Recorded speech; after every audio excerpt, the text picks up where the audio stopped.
So yes, huwag naman, hindi na kayo aantukin. May warm up na tayo. Okay. So before we continue, gusto ko lang batiin yung mga nag-birthday sa atin. Si Kuya Lito. Ayan, tayo lang Kuya Lito, nag-birthday. Saka si Kuya Norman. Kuya Norman! May video ba? May video? Wala. Ayun, so kinabahan naman ako kanina may video. Okay. So yung mga kagrupo nila yung bahala sa inyo mag-pray mamaya. Kuya Norman. Ayan, so okay, so happy birthday ulit. Isa pa nga, palapakan natin ng Lord. May isang taon na naman. Okay. Nakasorba ko isang taon. Okay, at gusto ko rin batiin, ina-acknowledge natin yung mga bago ulit natin na kasama, pagbabalik. And si Kuya Kirby, welcome home ulit. And si Kuya Kirby, nawala natin ako agad, pero dito na ulit siya, welcome home. At si Kuya Joshua Legaspi. Okay, ayun, nakaulit. Ayan, may bagay na tayo nakasama. Okay, kababalik lang nila. At ngayon, nakasama ulit na si Jake. Ayan. Hello, Jake. Nakakapulay, nakasama niya. Okay. Sino pa yung nawala? Yung bagong nakabalik ulit? Si Ella? Okay. Okay, so ayan, so welcome back, welcome home, and happy birthday sa lahat. So ayan, September 14 sa linggo na to. So excited na kami, nagpe-prepare ng lahat para sa ating kauna-unahang ulit for this year. No? Yung ating grand fellowship, so invited ng lahat ng school. So in one fellowship, sa isang lugar, isang Diyos ang pupurihin natin, iba't ibang school. So, ayan, so please paki-invite. So sa lahat ng overseer, paki-invite po yung inyong mga pinupuntang mga school para po well-informed sila sa darating na linggo sa ating grand fellowship, all in. So Youth of Place for God, all in. Excited na ba lahat sa darating na linggo? Kung wala pa rin excited. Ayan, so kami excited na. Okay, that is the first time ulit for this year. So taon-taon gagawin natin yan. Okay. May isa mo pala, si Ate Romy Lina, ha? Welcome back! Nagpakasyon na kasi ng makagal, okay? Sana welcome back. Okay. And then yung ating flash mob, ha? So kahit hindi kayo dancer, walang problema yon. Madami naman, hindi kayo mahalata. Dahil mga sabihin, pwede kahit kasi tuturuan naman tayo. So starting, hindi ko alam ha, pagkatapos siguro ng ating friend fellowship, papasok every 10 minutes, ng ating youth service, bago tayo mag-end, tuturuan tayo ng choreography. So, kino-choreograph na ngayon ng mga magagaling nating dancer yung inyong sasayaw. So, flash mob. Sino dito familiar sa flash mob? Alam mo yun, yung dadaan ka lang, hindi ka kasali, bigla ka na nasasaya. Ha? Hindi yun ba yun? Okay, so, enjoy yan. So, please be there. So kailangan natin ng marami, mas masarap, mas masaya. Okay? So hindi alam ng maraming tao. Okay. So ayan, so we will continue our series sa ating 10 Commandments. Nag-ano lang tayo last week, nagkaroon lang tayo ng series break bilang daan sa ordination at sa ilang mga kaganapan. Pero this time, magpapatuloy ulit tayo. Ano nga ulit yung series natin? Yes, ang galing. Okay, maaari na.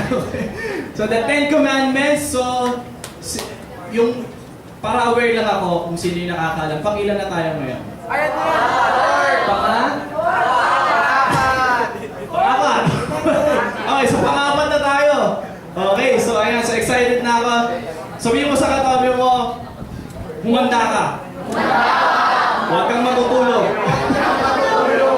Okay, excited na ako sa itulog sa itong the fourth commandment. So, before we start, okay lang, mag-pray muna tayo. Okay lang? Sige, pray tayo. Let's pray.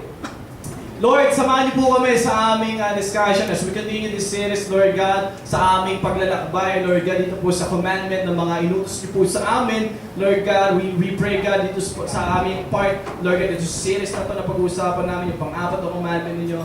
Nawa, ma-bless kami, maunawaan namin ito, ma-apply namin sa buhay namin. And I pray, God, that you continue, Lord God, na ipaunawa sa amin ito, Panginoon. Ma-enjoy namin yung pag-uusap, Lord God, and at the end, Lord God, pangalan mo pa rin yung mapapurihan. So, paglabas namin dito mamaya, Lord God, nakangiti kami, may bagong lakas kami, handa kami sa panibagong linggo, Panginoon, Lord God, at maraming po salamat, O Diyos, be with us, Holy Spirit, be with us, and Jesus be glorified. Yan po ang aming prayer, in Jesus' name. Amen. Amen. Palapahan natin ng Lord. Amen. Ganito, meron muna ako yung kwento sa inyo, and then may pagkatapos ng kwento, may itatanong ako sa inyo, and then sabihin nyo lang sa akin kung ano yung pakiramdam nyo, kasi may tatanungin ako mamaya. Dalawa yung character na ito, and then tatanungin ko sa inyo kung anong pakiramdam nyo dito sa isang character na to. Okay, so mahalaga makinig maigi. So ganito ang kwento. Noong unang panahon, Nax. Di pa uso ang ano. Sa malayong lugar, Far away. Far away, may isang mayaman na lalaki na naglalakad siya isang beses sa tabi ng daanan. And then, habang siya naglalakad, mayaman to ha, may nakita siyang isang kaawa-awang pulubi. At doon siya papalapit ng papalapit, lalo niyang nakikita yung pangangailangan nitong pulubi nito dahil siguro yung itsure. Nakakita na kayo ng pulubi? Tanungin mo yung katabi mo, nakakita ka na ba ng pulubi? Ayun. Tanungin mo lang ito. So ito na nga, nang nakita niya yung pulubi, huminto siya. Makinig ha, huminto siya sa harapan ng pulubi. And then sabi niya, anong pwede kong maibigay dito sa mundi kong kaibigan na to, nakakaawa naman. So naalala niya, meron siyang 7 silver coin. Dahil nung unang panahon, pagka meron ka silver coin, mayaman ka na nun. Okay? So meron siyang 7 silver coin sa kanyang bulsa. Pocket. Okay? Pocket. Okay, English mo pa. Okay. So ang ginawa niya, nakonsensya siya, so naawa siya, so ginawa niya, hinugot niya yung 7, yung kanyang 7 silver coin, and then ang ginawa niya, kinuha niya yung 6, and then binigay niya doon sa pulubi. Yung isa, tinira niya na muna sa kanyang sarili, para in case may pamasahe pa siya, o kaya may pabili siya ng pagkain. So, tuwang-tuwa itong pulubi na ito dahil biruin mo, may nagbigay sa kanya, isang mayaman, hindi niya naman kakailangan, binigyan siya. And then umalis na itong mayaman na ito. And then maya-maya itong pulubi na to, hindi na satisfied. Meron na siyang 6, ang ginawa niya, hinapon niya, sinundan niya yung mayaman, and then alam niya kasi lang 7 yung silver coin na meron sa kanya. So ang ginawa niya, ninakaw niya yung nag-iisa na nga lang, ninakaw pa doon sa mayaman na yun. Nakuha niya yung kwento? Sige, ganito. Tanungin ko kayo. Anong mararamdaman nyo doon sa pulubi? Anong pakiramdam nyo doon sa pulubi? Sige, ilabas nyo yung nararamdaman nyo. Nakaka-sir? Ano ba? Nakaka-ano? Lahat ng sige. Nakakainis? Nakakadismaya? Palalim na ng palalim yung mga word natin. Endear na? Okay. Ito guys, ito yung punto. Alam niyo ba, dahil ito yung pag-uusapan natin about the fourth commandment, alam niyo ba, na tayo yung pulubi na yon? Alam niyo kung bakit? Dahil ito pag-uusapan natin ngayon, ang Diyos, meron siyang 7 araw na binigay sa atin, okay? 7 araw, at yung 6 na yon, sinabi niya na sa'yo yan. Okay, pero itong isang araw na to ay para sa akin, pero problema sa atin. Problema sa maraming tao ngayon, isa na nga lang ang hinihingi ng Lord. Isa na nga lang ang tiniran ng Lord para sa Kanya, kinukuha pa natin. O sa madaling salita, ninanakaw pa natin. So kung ano man yung naisip nyo kanina, yung naramdaman nyo kanina, doon sa pulubi na yun, ikaw yun. Sabihin mo sa katabi mo, ikaw pala yun. Okay. Ikaw pala yun. Nakakagulat, di ba? Ikaw pala yun. Oo. So tayo yun. So lilinawin pa natin yan. Basahin muna natin. Handa na kayo. Sino may dalang Bible dito? Naku, may prize. Oo, may prize. Galing kay Chas. May dalang Bible? Meron. Okay, sa mga nagdala, galing ninyo. Magdala kayo ng Bible na ko. Excellent. Kung wala mga dalang Bible, ayan, may mga iPad kayo, iPhone, no? So may mga smartphone, so dyan kayo mag-ano, so okay yan. Para at least portable. Okay, basahin muna natin sa Exodus chapter 20, verses, Exodus 28 to 11. So basahin natin sabay-sabay, basahin nyo sa Bible niyo sa mga walang dalang Bible, pinagpala kayo kasi meron tayong PowerPoint. Okay. So sabi, remember the Sabbath day by keeping it holy. 6 days you shall labor and do all your work. But the seventh day is a Sabbath to the Lord your God. On it you shall not do any work, neither you nor your son, nor your daughter, nor your manservant or maidservant, nor your animals, nor the alien within your... Hindi alien yung ano ha, yung alien na titiritit. Hindi yun. Pag sinabing alien, stranger, hindi taga sa inyo. So napadayo, napunta sa inyo. So kailangan niya rin mag-Sabbath day. So hindi yan yung alien na may mga UFO, hindi totoo yun. Okay. Okay. Sa verse 10, but the seventh day is a Sabbath to the Lord your God. Inulit ba? Inulit, no? Okay. On it you shall not do anywhere na... Inulit na! Bakit inulit? 11 na ba? Okay, 11 na tayo. For in 6 days the Lord made the heavens and the earth, the sea, and all that is in them, but He rested on the seventh day. Therefore, the Lord blessed the Sabbath day and made it holy. Okay, papaliwanag natin. Ito yung fourth commandment. So, ganito. Hanap ka muna ng kausap mo. Isa lang. Yung gusto mong kausap. Sige. Bibigyan ko kayo ng 20 seconds. Meron akong tanong ibibigay sa inyo. So, tag 10 kayo. Kwentuhan muna kayo. Okay? May hanap ka ng kausap? Hanap ka ng kausap mo. Okay. May papatanong ako. Okay. O, ganito For 20 seconds, ito yung tatanungin mo. Tanungin mo lang ganito. Tanungin mo, tapos kunin mo yung sagot. Tapos mamaya, siya naman magtatanong, ikaw naman yung sasagot. Okay? Ready na? Ready na? Okay, ito yung tanong. O, ito yung tanong. Bakit ka nag-church? Yun lang yung tanong. O, tanongin na kayo, bilis. Kunin mo yung sagot. Tapos, siya naman yung magtatanong, ikaw naman yung sasagot. O, bakit? Yung mga walang kausap dyan, snapper? Sige.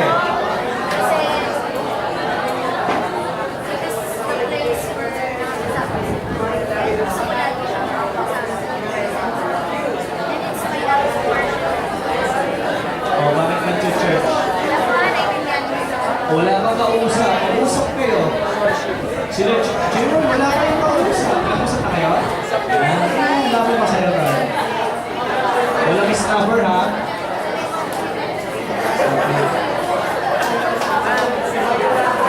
Okay. 9, 8, 7, 6, 5, 4, 3, 2, and 1. Okay. May pahabol ka pa. Parang inikilig ka, macho. Okay. Ganito. Marami ngayon ang nag-church. Hindi ko alam kung may mga babanggitin akong dahilan kung bakit nag-church ang maraming kabataan ngayon. Okay. Kaya tingnan natin kung may papasok. Okay, sa inyong mga natanong.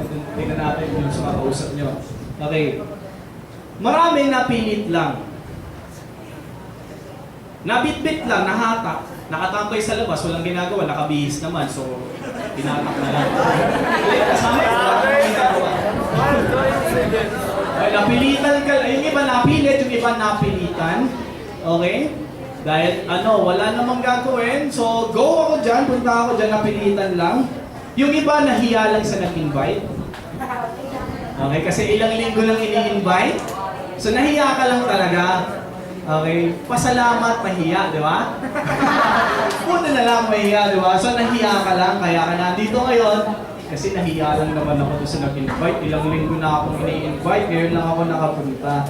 So yung iba naman, okay, wala kang matulugan, kaya pumunta ka dito. Malamig dito, so please makakatulog ka, mainit sa bahay, nandito ka. Wala namang pumapansin sa'yo, natulog ka, so dito ang tamang tulugan. Okay. Meron ba tumama? May tumama dito. Tingnan mo yung katabi mo, baka natutulog na yan. Wala naman. Meron. Yung iba naman, yung iba tinakot. Tinakot. Bawa, tropa-tropa, pag hindi ka sumama sa amin, tablado ka. Diba? Kanya-kanya na tayo, ganyan ka naman, yung mga ganyang parinigan, ganyan naman tayo, diba? Yan, mga tinakot. Diba? Tapos yung iba, tinatakot din ng nanay, sasabihin, pag hindi ka pumunta, may pupuntahan ka. Yung mga ganun ba, tinatakot ng nanay para lang mag-church. Okay? Pasalamat kayo sa nanay ninyo, naku, hindi hira yung ganyang nanay, yung iba, pinipigilan pa. Ngayon ang tanong, bakit marami ayaw mag-church? Kanina ang tanong natin, bakit marami ang nag-church? Marami ko pa. Ngayon naman ang tanong is, bakit marami ang ayaw mag-church? Marami kasi kaya ayaw mag-church kasi may ibang lakad. Okay, may iba kasi pupuntahan, may naka-schedule. Di ba? So, yung iba naman is, nakakaantok kasi doon, nakaka-boring kasi doon. Sino dito naboboring pag nandito sa church? Yung totoo, sige, taas ang kamay. Okay lang, sige, taas ang kamay. Okay lang, bubuling kayo ng Lord. Sige, taas ang kamay. Sino dito, ako, naboboring ako pag nasa church. Sige, meron ba? Abangan kita sa labas. Yung iba ayaw mag-church, ito, totoo ito base sa mga naririnig ko. Yung iba ayaw mag-church kasi ang dahilan nila, kuya kasi nandun yung kaaway ko eh.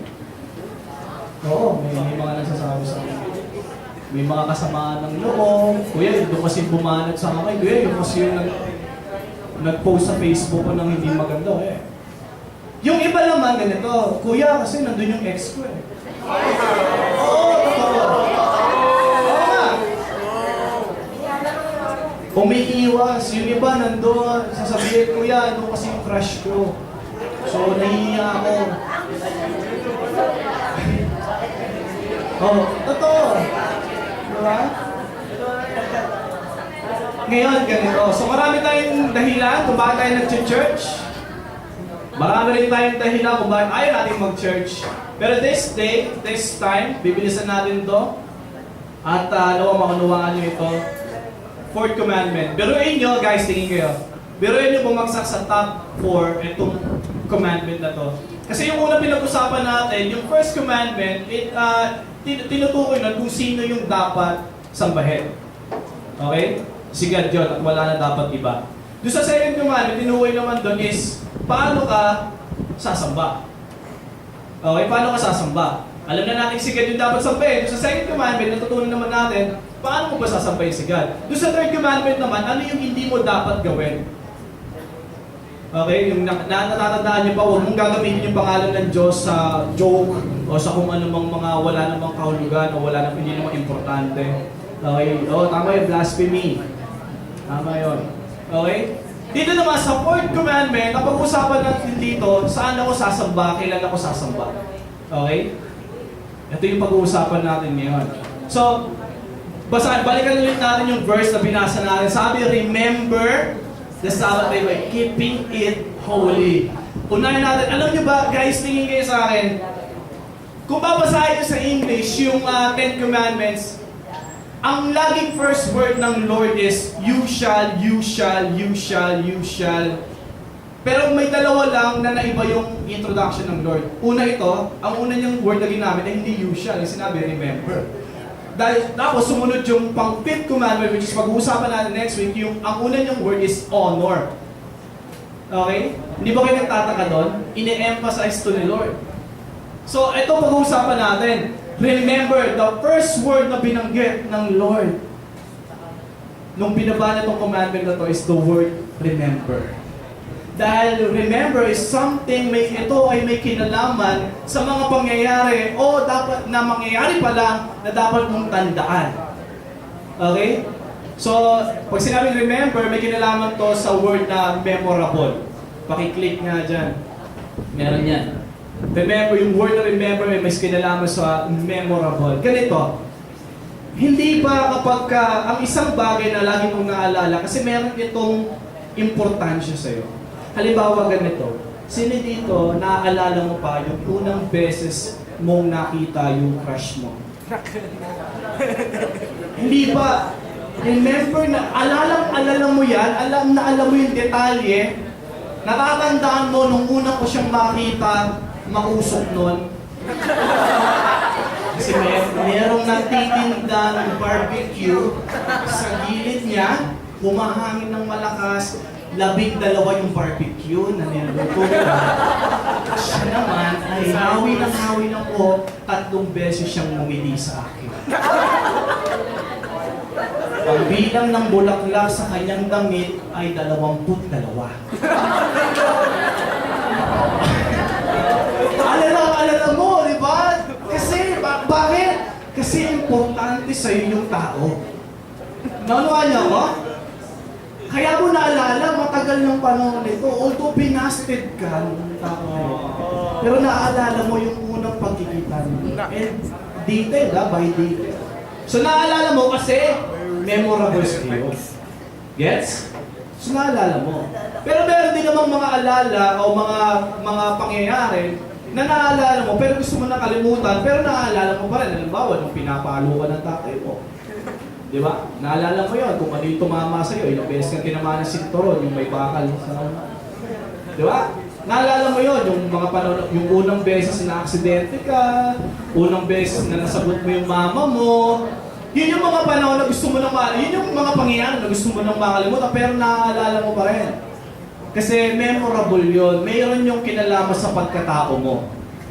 And guys, tingin kayo sa akin, nakakalungkot na ito yung inunang word ni Jesus, so ni God, nung inutos niya itong 10 Commandments, itong pang-apat na commandment, remember. Nakakalungkot. Bakit? Alam mo bakit? Kasi maraming nakakalimot sa araw na ito. Sa utos na ito, maraming nakakalimot at maraming kinakalimutan ng sadya. Okay? Kaya nakakalungkot, pero at the same time, nakakatuwa kasi ito yung inuna ng Lord ng word. Remember. Pakisabi nga, remember. Remember. Kasi problema dito, alam naman natin na may araw para sa Panginoon, which is yung Sunday. Pero tulad nga na sinabi kanina, nung preacher kaninang umaga, marami ang nagkakasakit pag linggo. Totoo. Ang tawag dun sa sakit na yun,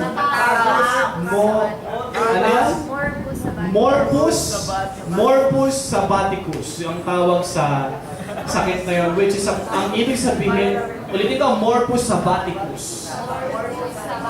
Hindi Marcus ha, morbus sabbaticus. Na ang ibig sabihin ay Sunday sickness. Ang nakakatuwa sa sakit na ito, tumatama siya ng Sabado. Lumalala siya pagpagabi ng Sabado. Pagdating ng Linggo, ang lala na ng sakit mo. Ayaw mo nang bumangon. Ang nakakatuwa pa dito sa sakit na to, gumagaling ka pag Monday. Oo. Ito yung sakit na may oras. May on time. So tanda, sino dito may sakit na gano'n? Morbus sabbaticus. Ganyan mo nga yung sarili mo, baka may sakit ka ngayon. Okay? Nilalagnat ka na. Kasi pagdating ng Monday, iba yung sakit mo. Monday sickness, ayaw mo naman pumasok. O, yan, yung mga ganyan. Di ba? Ay, nako. Kaya kapag nagpa-follow up kami, kuya, may sakit ako bukas eh. Naman. Diba, gano'n. So, nadudulas na lang sila. Kaya importante na maalala natin to, remember. Sabihin nga natin ulit, remember. Okay, sabi, remember the Sabbath day. Anong ibig sabihin ng Sabbath? Okay. Familiar kayo sa word na Sabbath? Sino dito familiar sa word na Sabbath? Okay, Sabbath. Okay, may familiar. So, ngayon, magiging familiar ka and you should be familiar sa salita na to dahil importante to, okay? Pag sinabing Sabbath, ang ibig sabihin ng Sabbath means rest. Rest. Tama. Rest day. So, pag sinabi Sabbath day, ibig sabihin ay rest day. Okay, sabihin nga natin rest day. Rest day. At ito, sa Hebrew word, ang base sa Sabbath ay Shabbat. Okay, ito ay action word, verb o action word. Pero ang ibig sabihin niya is rest. So how can you act while you are resting? So parang may ano doon. So mamaya papaliwanag natin. Kasi pag sinabing rest, makapahinga ka eh. Pero yung sa Greek word, yung original word niya o sa Hebrew word ay action word yung ibig sabihin ng Shabbat. Pero parehas lang naman sila ng meaning. Okay? Action word. So how can you act kung nag-rest ka? Okay? So mamaya papaliwanag natin yan. And then sabi, by keeping it holy. Remember the Sabbath day by keeping it holy. Pag sinabing holy, sabihin nga natin holy. Holy. Okay. Sa Tagalog ay banal o kabanalan. And then, pag hinanap nyo sa dictionary ang meaning ng holy, it means to set apart o ihiwalay mo. So, ibig sabihin, ito ay Sabbath day, rest day. Dapat, ang ibig sabihin pala nito, sa loob ng 7 araw, yung 6 doon, okay lang kung pare-parehas yung ginagawa mo, pero yung pang 7 araw, keep it holy, set apart. Dapat iba. Ibig sabihin, kapag yung ginagawa mo sa loob ng 6 na araw, ay ginawa mo pa rin sa ikay-7 araw, hindi na holy yun. Naunawaan pa? Halimbawa, nagja-jogging ka mula Lunes hanggang Sabado. Okay? Habit mo yun, nagja-jogging ka kasi nagpapapayat ka. Pagdating ng 7 araw, nagja-jogging ka pa rin. So nilabag mo yung 7th commandment o yung 4th commandment. The 7th day you should rest. Okay? And then punta tayo sa verse 11. Puntahan natin yung verse 11, Kuya. Ayan, sabi, for in 6 days the Lord made the heavens and the earth, the sea, and all that is in them. But He rested on the 7th day. Therefore the Lord blessed the 7th day and made it holy. Anong naalala nyo nung binasa nyo to? May naalala ba kayong senaryo? The creation. So babalik tayo ngayon doon sa creation. Bigla niyang binanggit to. Out from nowhere, bigla niyang binanggit. So may kinalaman yung Sabbath, yung 4th commandment sa creation. So balik tayo in Genesis, basahin nyo na lang, isa-summarize nyo na lang sa Genesis chapter 1 verse 1 hanggang 26 and then may karugtong sa chapter 2 verse 2 and 3. Nung nilikha ng Diyos yung mundo sa loob ng 5 araw, dahil yung pang-6 na araw ay ginawa niya yung tao. Okay, so nilikha niya first day, nilikha niya yung liwanag, the day and night, yung second day, nilikha niya yung sky. Okay, the third day, nilikha niya yung land, and then yung plants and seed, lahat ng mga tumutubot na nagkakaroon ng bunga ng mga halaman. And then fourth day, nilikha niya yung sun, moon, and stars. The fifth day, nilikha niya yung mga animals, mga hayop. And then yung pang-6 ay nilikha niya yung tao. Okay, and then pang 7 araw, nagpahinga siya. He rested. Nagpahinga siya sa ika-7 araw. Guys, tingin niyo sa akin, hindi porket nagpahinga si God, napagod siya. Diyos to, hindi to napapagod. So bakit siya nagpahinga? Nagpahinga siya kasi wala nang gagawin. Gets? Wala nang gagawin, tapos na lahat eh. Everything is good. So wala nang gagawin. Pag wala nang gagawin, may gagawin ka pa ba? Di ba? Wala na. So he rested, hindi dahil napagod si God, kundi dahil gusto niya i-enjoy yung mga ginawa niya. So pinagmamasdan niya, i-enjoy niya yung kanyang creation. And ito guys, take note yung pang 7 araw lang yung may pangalan. Kasi yung mula first day hanggang second day, ni-number niya lang eh. Sabi, ito yung tawag sa ito yung nilikha ko, and then, ito yung tawag dito ay first day.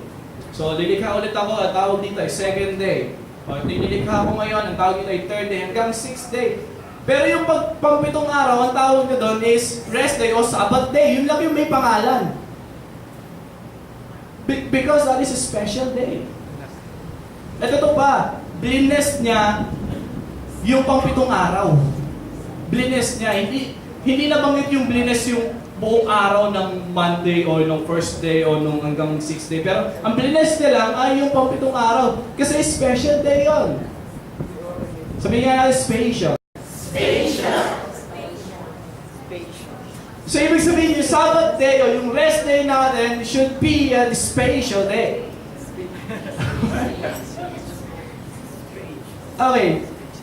Ibig sabihin, yung araw ng linggo pala, ito pala yung sun date natin kay God. Ano yung sun date? That is our date during Sunday kay God.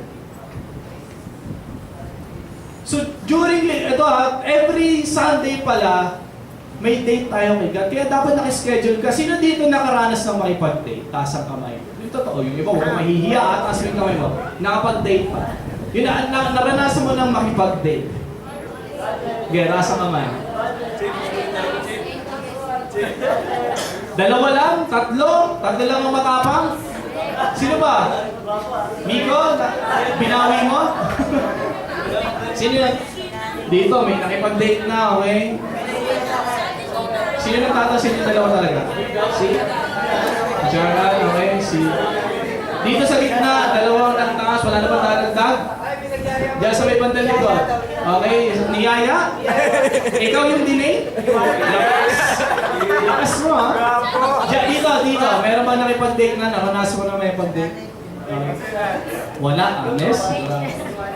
O sige, siguro naman nakapanood na kayo ng mga nagde-date. Okay? Ikaw yung discover, nanonood ka ng nagde-date. Hindi, sa TV, ganyan. Hindi ba kapag ka-date, may siniset kang day? Kaya nga date eh, kailangan may date. Kailangan may siniset kang date, tama? Okay? At si God, nakikipag-date siya sa atin, gusto niya ng date. Nag-set siya ng date, that is Sunday.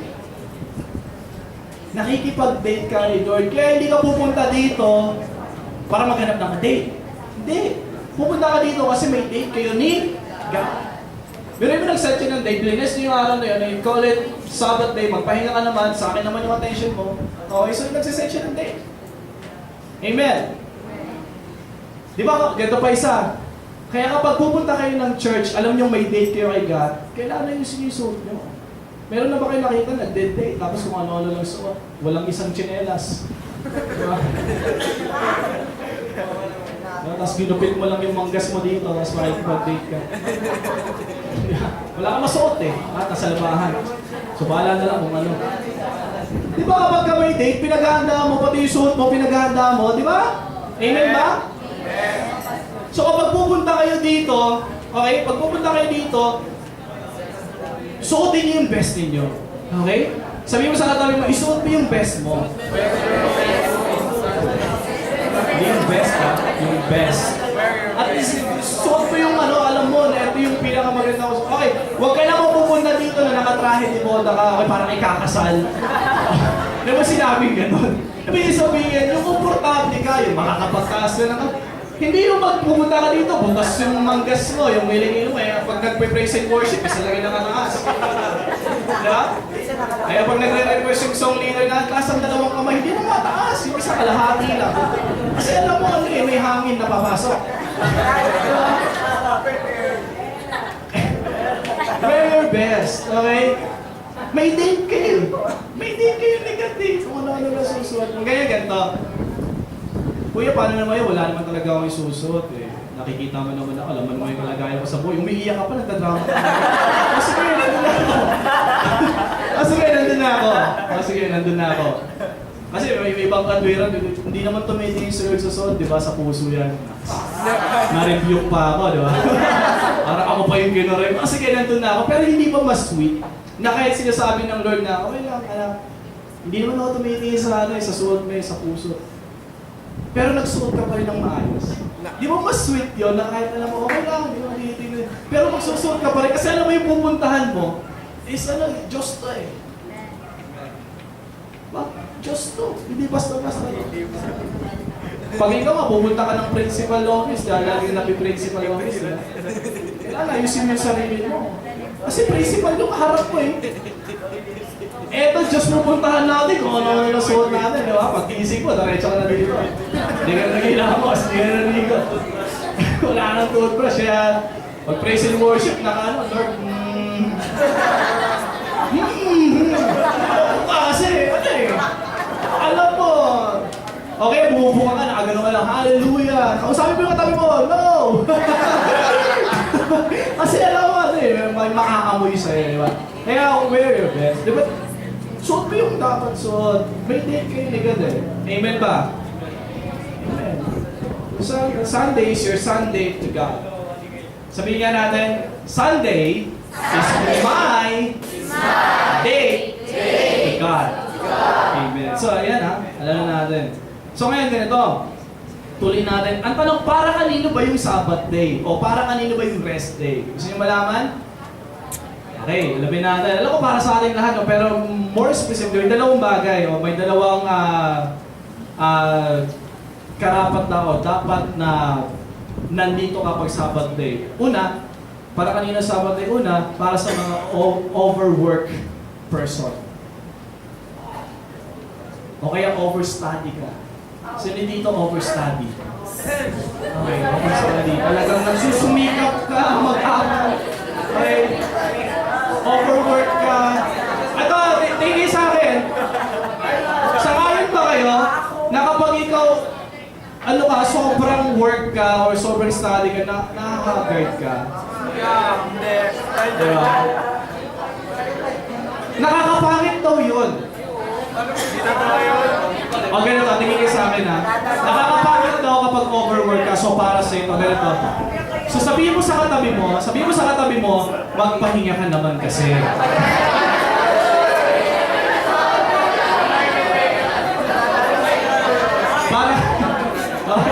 Para kanino ang Sabbath day?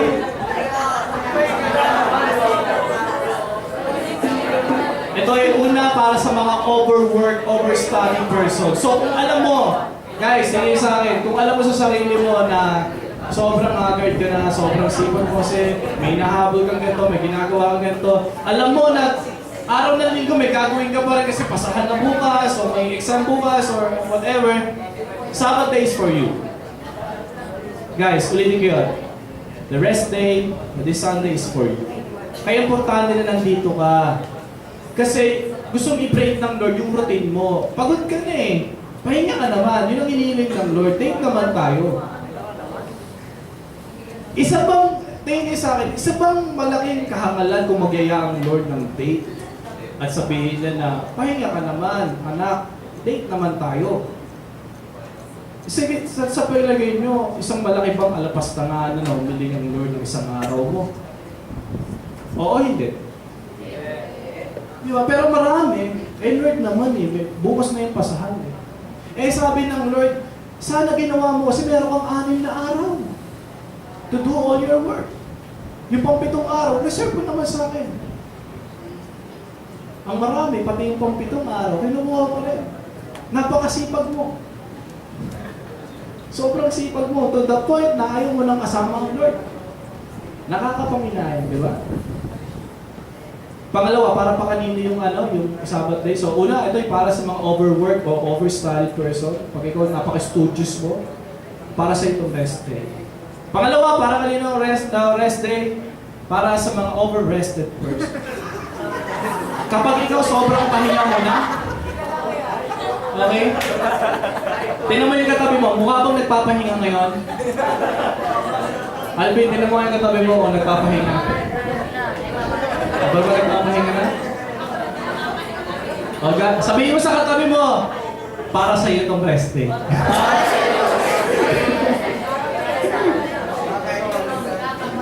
So para kanino ang rest day? Para sa mga sobrang... Ba, may pa kayong usapan dyan ha? Ngayon, tingin kayo sa akin. Pag alam mo na ikaw sobrang, from Monday to Saturday, nakahiga ka lang. Wala kang ginagawa. Para sa itong rest day. Hindi para dagdagan yung pahinga mo. Kundi para ipalala sa'yo ng Lord, you should do your work from first day hanggang 6th day. Magtrabaho ka naman. Ang araw lang ng pahinga ay araw ng linggo. Gusto kong ipalala sa'yo ng Lord na magtrabaho ka naman, mag-aral ka naman. Amen ba? So hindi lang ito para sa mga sobrang nagtatrabaho, sobrang nag-aaral. Itong Sabbath ay para rin sa mga sobrang nakapahinga. Guys, nakakapagod din naman humiga, di ba? Pero yun mo from Monday to Saturday nakahiga, hindi ka mapagod. Kaya huwag mo nang dagdagan dito. Andito ka nga sa church. Nagpapahinga ka pa rin. Papikit ka na. Sobra ka na. Hindi, may date ka eh. Imagine mo naman, may date kayo, tinulugan mo yung date mo. Pinakausap ka, tinulugan mo. Mararamdaman mo nun. Di ba? Kaya parang sa mga over-rest person. Sa mga sobrang nakapahinga, at sa mga sobrang nagtrabaho. Ngayon ganito, anong gagawin ko? Anong dapat kong ginagawa during Sabbath day? Pag nandito ako sa church, pupunta ako ng church, I will celebrate the rest day, I will rest in the presence of God. Ano bang ginagawa? Ano bang dapat kong ginagawa pag ako ay naka-rest? Okay? Gusto niyo malaman? Tatlong bagay lang naman ito. Una, relax your body. Okay. Yung iba, sobra na nga naman. Huwag kang sobrang mag-relax. Guys, ang seventh day o itong Sunday ay nilikha para sa Panginoon. Amen. So dapat, in-spend mo yung time mo, nag-spend ka ng time for God only. Amen. Gawin mo kung ano yung purpose sa pagkakalika ng araw na to. Matulad na sinabi ko kahapon sa mga kasama ko mag-pray, yung upuan na yan, nilikha yan para upuan mo, hindi para tulugan mo. Hindi kasi komportable kapag nakaupo ka dyan, tapos natutulog ka. Pag bumagsak ka, pumalo yung ulo mo, sisisihin mo kami. Ano ka nalaman namin dyan? In-invite ka namin dito para magpuri sa Panginoon at mag-spend ng time kay Jesus. Hindi para matulog, okay? Natulog ka. Nalaglag ka sa upuan mo, hindi kasi nalo ng kasama mo. Tinawanan ka pa. Tapos sisisihin mo, yung church na yun eh. Yung negro na yun eh. Sinising niyo pa ako. Pinalaman mo dyan. So, isa pa guys. So, relax your body. So, i-relax mo naman yung sarili mo. Not to relax naman to the point na wala ka ng ganang makinig. So, kapag nandito ka, relax mo yung body mo. Marami kasi kami ini-invite. Tingin kayo dito. Hindi ko alam kung nararanasan nyo rin. Naranasan nyo rin naman mag-invite, di ba? Sa church. Marami dito nag-invite, and then nasasabi, ang tatahilan ng ini-invite is, pagod ako, pre. Pagod ako. Sabi ko, pag kami mga ganun akong naririnig na dahilan, sasabi ko, sakto, rest day, oh. Pagod ka, di ba? Sakto, rest day. Hindi naman tayo magja-jogging dun. Bakit? Magja-jogging ba tayo dito? O imagine mo, nagpupulit tayo sa Panginoon, hallelujah, Lord, thank you, Jesus! At sige, tingnan nyo kung makaka-rest kayo, makaka-relax kayo. Try natin minsan. Hindi, di ba? Kaya relax your body, hindi mo dapat itayo na pagod ako eh. Andun na nga yung punto, pagod ka, so kailangan mo mag-rest, kailangan mo mag-relax sa presensya ng Panginoon. Amen ba? Amen. Kaya yung bakasyon, nasabihin mo, linggo, magbabakasyon kami. Linggo, magsuswimming kami, rest day ko naman yun eh. Sino dito, totoo na-relax ka talaga nung nag-swimming kayo. Yung talagang napahinga ka. Kasi sabihin mo, pagkatapos sa swimming, nakapahinga ako doon. Nagbakasyon kayo, pumunta kayo ng Naik, pumunta kayo ng Baguio, Linggo, umuwi kayo ng kinagabihan. Panaybiyahe kayo noon. Tapos sasabihin mo, pag-uwi mo, bro, na-relax ako doon. Na-relax ako, sarap doon. Kaya yung pagbabakasyon, pagsuswimming ng linggo, hindi yung nag-guarantee sa inyo na makakapahinga kayo. Bakit? Gigising yung madaling araw, magluluto kayo. Siyempre, minsan, kanya-kanya pagkain pa yan, tama. Magbabiyahe kayo, mag-aantayan kayo. Hindi ba? Alas 10 ang usapan, alas 12 tumating. Siyempre, inis na inis ka. Di ba? So, pagdating nila, siyempre, puro babae kasama mo minsan. Ikaw magdadala lahat ng gamit. Masasabihin mo, nakarelax ka. Kaya hindi nag-guarantee yung bakasyon. May bakasyon muna kami ng linggo, hindi eh. Kung gusto mong ma-relax ang katawan mo, punta ka ng church, may date kayo ni God, gusto ko niyang mag-relax talaga sa presensya niyo. Amen? Yung iba naman, pupunta ng mall, hindi nag-guarantee ng pahinga yung mall. Bakit? Lalo na pag wala kang pera. Pupunta ka doon, titingin-tingin ka lang. Diba? Sasabi kong ganda ng sapatos, oh.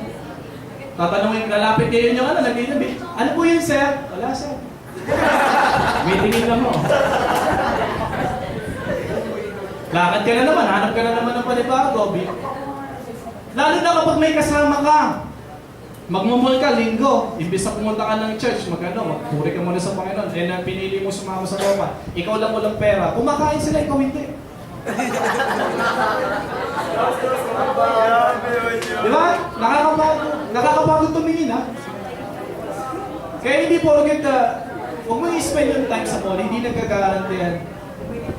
Guys, tingin kayo, maraming namamatay sa pagod. Alam niyo ba, every year, 100,000 ang nababalitang namamatay, mga road accident.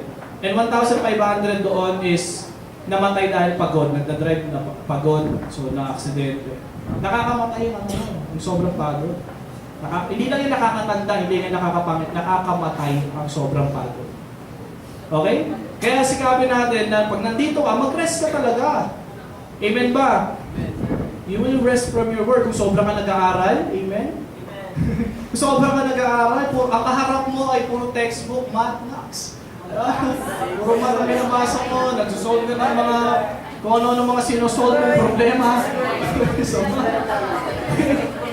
But this time, palitan mo naman yung kaharap mo, sigat naman yung kaharap mo, Bible naman yung kaharap mo. Di ba? Mag-rest ka. Palalahanin mo yung kabutihan ng Diyos sa'yo. Amen ba? Number 2. Ano pang gagawin kapag ikaw ay nagsasabat day? Recharge your emotion. Bakit? Kasi from Monday to Saturday, nahihigupan ka ng lakas din eh. Siyempre marami kang ginagawa. Lalo na yung emotion mo. Siyempre may mga taong kailangan kang intindihin. Lalo na yung kopya ng kopya sa'yo. Diba? Siyempre gusto mo magalit. Alam mo, Christian ako, Lord, kailangan ko magtimpi. So ikaw naman sige. Para hindi ka lang ulitin. So naainis ka, so naaasar ka, nagagalit ka, may mga nakatampuhan ka nung nakarating ko, i-recharge mo naman yung emotion. Amen ba? Amen ba? Meron ba dito galing ka sa mall, nasabi mo ba paglabas mo, nakaka-bless yung mall? Nakaka-bless sa SM. Hallelujah, paglabas mo sa nagka-hallelujah ka paglabas mo sa mall? May ganun ba? Paglabas mo sa mall, nakaka-inspire yung cashier dun sa supermarket. Nakakatuwa siya. Friendly. Pero may ganun ba? Na-bless ka na ba? O limbawa sa computer shop. Linggo, araw ng linggo, dapat alam mo, nasa church ka. Pero na-computer ka na lang. Meron ba dito, paglabas mo, nakaka-bless yung kalaban natin sa Dota kanina? Nakakatuwa sila. Ulitin natin. Nakaka-inspire yung mga kasama natin kanina. Di ba hindi? Di ba ang totoo paglabas mo? Imbes na pa-recharge yung emotion mo, di ba? Paglabas mo sa dotahan, sa computer siya, paglabas mo, Panalo kami. lumabas ka dito, paligay yung trash talk, suntukin na ka! Paligay yung trash talk eh. O, di ba? Imbes na na-recharge yung emotion mo, lalo ka pang, nang-init. Di ba? Eh kung nag-spend ka na lang ng time sa church, total, yun naman na sinabi ng Panginoon. Dito sa church, nag-aawi lang tayo, nagkakantahan tayo, umiiyak tayo, nagpipray tayo. Diba? Paglabas mo dito, may mga bago kang kaibigan. Nung pagpunta mo dito, wala kang kaibigan eh. Patay na bata ka, yun yung sabi ng iba. Pag wala kang kaibigan, patay na bata ka doon. Pero paglabas mo dito, buhay na bata ka. Kasi alam mo, may bago kang kaibigan. Sa mall ba, paglabas mo, may bago kang kaibigan? Yung cashier. Di ba kung sino lang yung pagpasok mo sa mall, yung kasama mo, sila rin yung kasama mo eh, sila lang rin yun. Minsan ka wala kasi iniwan ka eh. Sa dotahan, sa computer shop, paglabas mo ba dyan, may bago kang kaibigan? Wala, bagong kaaway, oo, meron. Minsan ka, yung kaibigan mo pagpasok to, paglabas mo, kaaway mo. Eh kung nag-spend ka na lang ng time sa church, i-date nyo ni Lord yun, tinapla mo si Lord, pumunta ka sa ibang lugar, o ano nangyari? Hindi ka na-recharge yung emotion. Hindi na-recharge yung emotion mo. Lalo ka pang nagalit, lalo ka pang nasa. Di ba? And lastly, refocus your spirit. Ito yung pangatlong dapat natin gawin and gusto ko dito tayo mag-dwell. Ibalik mo yung focus mo during the rest day. Ibalik mo yung focus mo kay God. Kasi from Monday to Saturday, nawala yung focus mo kay God eh. Totoo naman, di ba? Marami kumukuha ng attention mo from Monday to Saturday, marami kumukuha ng attention mo. Marami kang focus. Yung pag-aaral mo, yung teacher mong masungit, yung kaibigan mong hindi mo maintindihan, yung nanay mong lagi sumisigaw. Marami kumukuha ng attention mo. Pero this time, Sabbath day, rest day, refocus. Ibalik mo yung focus mo kay God. Sabihin mo nga sa katabi mo, ibalik mo yung focus mo kay God. Ito sabi sa isang quotation, may quotation dyan rest is not the absence. Ayan, basahin natin, 1, 2, 3, go! Rest is not the absence of work, it is in the presence of God. Hindi totoo na pagod ako, pahinga lang ako. Ito sasabihin ko sa iyo guys, maraming pagod na pagod pero hindi makatulog. Ikot lang ng ikot sa kanyang higaan. Bakit? Alam niyo bakit? Kasi kapag pagod ang espiritu mo, kahit pagod pa yung katawan mo, gusto mong matulog, hindi ka makakatulog. Bakit? Kasi ang problema mo na pagod yung espiritu mo. Kasi from Monday ba naman to Saturday, tapos yung Sunday, kinain mo na rin, ginastos mo na rin sa sarili mo. So ikaw naman, drain na drain ka. Drain na drain ka. So importante na ma-refocus mo yung attention. Hindi ang pahinga hindi makukuha sa pag-upo o sa paghiga. Ang pahinga, ang tunay na pahinga makukuha mo pag nasa presensya ka ni God. Amen? Importante na pumupunta kayo dito. Pupuri tayo sa Panginoon. I-refocus mo yung sarili mo sa Diyos. Amen? Nagpapahinga tayo. At the same time, nagpe-prepare tayo para sa araw ng bukas. Kasi bukas, trabaho na naman. Balik na naman tayo si Daddy. O, pasensya na kung pinaalala ko sa inyo, Monday bukas. Balik na naman kayo sa mga ginagawa ninyo. Gigising nyo na naman maaga. Assignment na naman. Di ba? Pero that's why nandito kayo para ihanda nyo yung sarili ninyo. Para sa araw ng bukas, meron kayong lakas. Amen ba? And then we give thanks to the Lord. Humingi tayo. Pag nandito ka, magpapasalamat ka sa Panginoon. Kasi bakit? Nakasurvive ka from Monday to Saturday, Maraming Pero yun sabi kanina, every 40 seconds may isang nagsusuicide. Sa buong mundo. And every 2 seconds, merong dalawang namamatay. Every 1 second, may dalawang namamatay sa buong mundo. So how can you be sure na makakasurvive ka sa loob ng isang oras? Wala makakapagsabi. Kaya blessing na yung nakasurvive ka from Monday to Saturday. At dumaan ka pa ng Sunday, andito ka ngayon. Hindi ba dapat magpasalamat tayo kay God?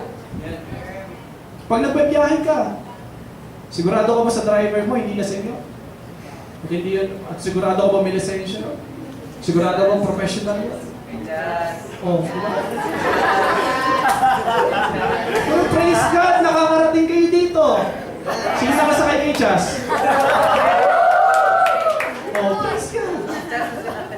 Dapat magpasalamat tayo sa Panginoon. Magpasalamat tayo ngayon kasi mamaya hindi na kayo makakauwi. Joke lang. Ang ibig sabihin, mabuti ang Panginoon. Iningatan tayo from Monday to Saturday. And this day, Sunday, magpapasalamat ako kay God. Amen ba? And then, ikaw naman, pagkatapos mo magpasalamat, hindi ka ng panibagong lakas. Lord, bigyan niyo ako ng maraming lakas dahil kailangan ko po ito. Dahil itong week na to ay Hell Week. Yung mga tinatawag tayong ganyang Hell Week. Di ba? Dahil sobrang dami nang gagawin. Pero Lord, bigyan mo ko ng lakas. Ang problema mo ngayon, pag hindi ka nag-church, hindi ka nag-Sunday kay God, hindi ka nakipag-date kay God, sobrang haggard mo. Bakit? Hindi ka nagpasalamat kay God, at hindi ka rin humingi ng lakas kay God. So, wala kang supply ng lakas. Pagpasok ng Monday, irritable ka. Bakit? Kasi hindi ka nakapag-recharge ng emotion. Pagbangon mo ng Sunday, kumpleto naman, Monday, kumpleto naman yung tulog mo, pagod ka pa rin. Bakit? Hindi na-relax yung katawan mo. Di ba? Ang pangit pa dyan, hindi ka nakapag-refocus. Hindi mo na-focus yung mind mo, yung heart mo. So, ang laki ng problema kapag hindi ka nakakapag-church. So pag pupunta ka dito, focus on God. Pag ikaw pumunta dito, kay God, si God ang focus mo. Amen? Kasi kapag tao ang focus mo, naku, may problema dyan. Bakit? Kapag sa tao ka nakatingin, sa program ka nakatingin, sa mga mangyayari, sa wala mo yung program dito sa church, tama? Pupunta ka dito, alam mo, praise and worship, Sunod yan, kukunin ko yung ng negro na yun ng mic mamaya. Tapos kakanta naman siya. Tapos ayan, mag-announcement. So, wala doon na yung program eh. Kapag yan ang tinitingnan ninyo, kaya kayo nandito, maboboring kayo. Pero kapag ikaw pumunta dito, siga ng pinunta ko dito. Problema yung kapag iba yung focus mo. Bakit? Ano ba? Nag-worship ka. Lord, thank you, hallelujah. Narinig mo, sintinado yung matabi mo. Pupunahin mo yun, sintinado itong isang ito. Hindi ako makapag-focus ah. So nakagano ka na magpuring ngayon.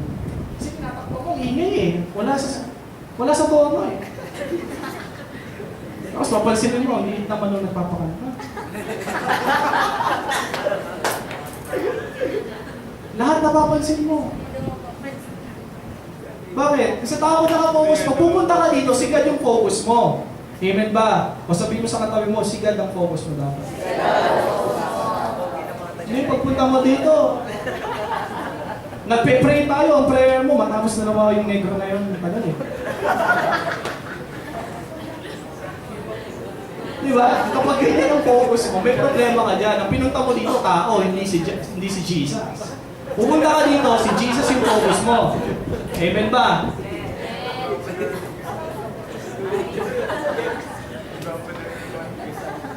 So, importante minded na natin ito. Ano yung tatlong bagay na dapat natin gawin during rest day? Una, relax your body. Okay, relax. And then, number 2, recharge. And then, refocus your spirit. Okay. Last na lang, and then we will pray. Yung church po, tingin kayo sa akin, yung church ay hindi building. Kaya kung sinabi mo, pupunta ka ng church, hindi ka pupunta sa building.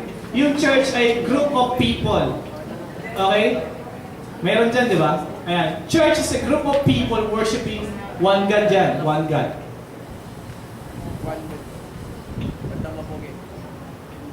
Hindi yan building. Kala mo building ang church. Punta tayo sa church, hindi building yun. Ang tawag dito, church building. Okay, pero hindi tawag dito church. Ang church, yan katabi mo, church yan. Pag nakasama mo yan, nag-gather kayo sa lugar, church yan. Tingin mo yung katabi mo, mukha bang church? Tulog na church? Pagod na church, okay? Ngitian mo yung katabi mo, sabi mo, ikaw pa New York church?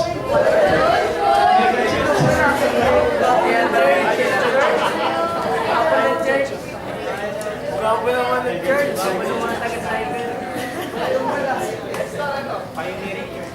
Kaya pag pupunta ka ng church, sigad ang pupuntahan mo, kasama yung pamilya mo. May dalawang uri ng pamilya kasi una, physical family. Ito yung pamilya mo, nanay mo, tatay mo, mga kapatid mo. That is the first type of family. May tinatawag din na spiritual family. Ito yung pamilya mo spiritually, mga kapatid mo sa Panginoon. So kung pupunta ka dito, pupunta ka sa Diyos. Pangalawa, pupunta ka doon sa mga kapatid mo. Para sa mga kapatid, gusto mo kasi sila makasama. Pero ito, once a week lang kayo nakikita. Amen. So ulit, ganito sabihin mo sa katay mo, kung alam mo mas bata siya sa'yo, kung lalaki sabihin mo, kuya mo ako. Okay? Kung ikaw, kuya mas matanda, sabihin mo, ate mo ako. Okay? Oo, totoo.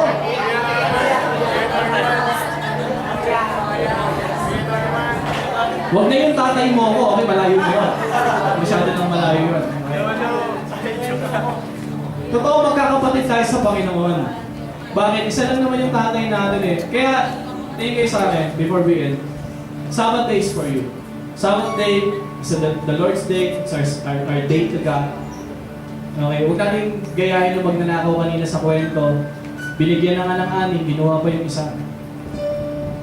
Bigyan na natin kay Lord yung isa. Isa na nga lang yung hinihin. Ito tingin kayo sa akin, totoo ito Kung Sabbath day, ibig sabihin 24 hours. Ang hinihingi talaga ng Lord originally, 24 hours ng attention mo. Kapag nag-spend ka dito, 2 hours lang or 2.5 hours lang. Pag uwi mo, iba na yung gagawin mo, hindi na kay Lord. Tama, pumunta ka na ng mall, computer ka na ulit, assignment na ulit, hindi na yung kay Lord. Yung 24 hours, binawasan pa natin, 2.5 hours na lang, tapos ayaw mo pa? Pamilya tayo dito. Masaya ba kayo pag may kulang sa family niyo? Masaya kayo kapag alam niyo, okay lang, hindi po yung sa tatay. Okay lang, wala yung kapatid ko. Masaya ba kayo pag kulang yung family niyo? Di ba hindi?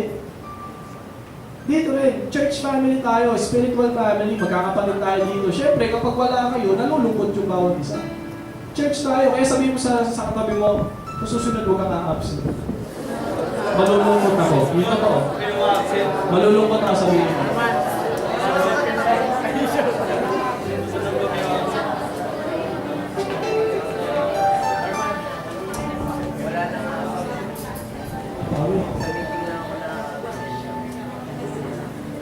And lastly, gusto ko balikan natin yung verse, Exodus 20, balikan natin. Ito yung fourth commandment, guys, fourth commandment. Inutos to ng Panginoon para rin naman sa atin. Kasi gusto niyo magpahinga ka. At para naman doon sa mga sobrang nagpapahinga na, nire-remind tayo ng Lord, work ka naman. And work well. Sabi, basahin ulit natin, remember the Sabbath day by keeping it holy. 6 days you shall labor and do all your work. But the seventh day is the Sabbath of the Lord your God. On it you shall not do any work, neither you nor your son nor daughter nor your manservant nor maidservant nor your animals nor alien within your gates. For in 6 days the Lord made the heavens and the earth, the sea, and all that's in them. And he rested on the seventh day. Therefore the Lord blessed the Sabbath day and made it holy. Kaya blessing pag pupunta kayo dito. Sabi He blessed the seventh day. Huwag na natin pagtalunan kung ano ba yung seventh day. Kasi marami nagsasabi, Sabado daw yung seventh day. Sa Pilipinas, originally, ang bilang ng ating araw is, ang first day natin ay Monday. So, ang seventh day natin ay Sunday. So, magkasundo tayo, minor lang yung araw. Ang importante dito, may oras tayo, may araw tayo para sa Panginoon. Amen. So, make it holy. So, sana pag sa linggo, hindi ka natatamakin na pupunta dito. Although yung iba, naiintindihan ko kayo yung mga nagbabiyahe dito. Kasi, kung nga naman, sana naman hiniga ako na lang sa bahay, pahinga na lang ako sa bahay, magbabiyahe pa ako. Naunawaan ko kayo doon. Pero ito yung challenge ng commitment mo kay Lord. Kung talagang mahal mo si Lord, gusto mo makipag-date sa Kanya, kahit gano'n yung kalayo, pupuntahan ko yan. Date kami. Mahal ko yun. Amen? Tayo lahat. Pray tayo.